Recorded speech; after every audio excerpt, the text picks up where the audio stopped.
All right, we're gonna go to the next tune. So this is funny because this is obviously like an Easter song, right? This isn't something that they normally do, other than like King of Kings.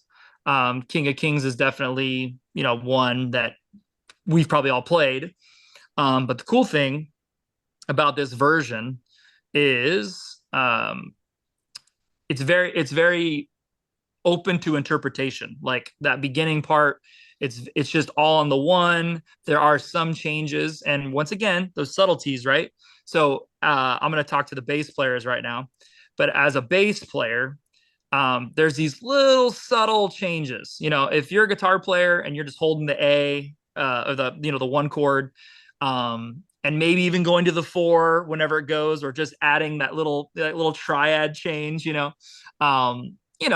might not do much for the whole song, but the bass player is playing all these little licks on his I think it's like a key bass, to be honest. But yeah, once again, looking for those subtleties. And then once they actually go into the song, it is more orchestral.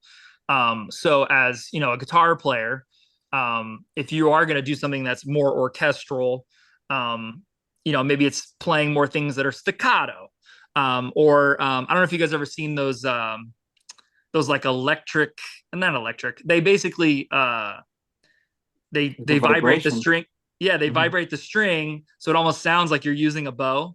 I Hmm. actually can't remember what it's called. I used it on a record one time, or at least my singer did one time. And but anyways, just little things like that, like could really add to it. Actually, there was one service too where it was a big production, Easter or Christmas, and just for one song, I had a totally different guitar that was set up on a stand, on like a keyboard stand, and I was literally like using it with a bow. It was all just for show, to be honest with you. Um, and I had to replace the string because I ended up, you had to put wax on it and to Oh, make it vibrate with a bow. And so I basically just ruined the most of the strings and had to replace it. But you know, in a worship experience, it could be special. It could be something unique. And I do appreciate these mashups. When they take a song that's traditional hymn, whatever it might be, and combine it with something that everybody else has already heard 1,000 times. Um, and there was nothing really, I don't think, that jumped out at me this song. I'm trying to think. Uh, yeah, other than just the regular, after that orchestral stuff, there was a lead line that comes in on an upbeat, right? So I literally just write it. I just write it down. That way I know, like, once I'm in this section, once again, I don't do like times four. I don't type write how many times it is. I just say, hey, these are the chords in this little section. Um, if you don't know where this section is, you don't know the song well enough. I try to give myself the least amount of reference because I should know my own chart front and back. well, Um, but then making a thing like, hey, everyone's gonna hit big into the chorus, and then we go with this melody line, blah blah blah blah, and then just triads for the chorus. And this part I did do the X's, the X4 simply because this is supposed to be the bridge. And if I did this, I would be like, is that two bridges? What is that? So, anyways, it helps my brain.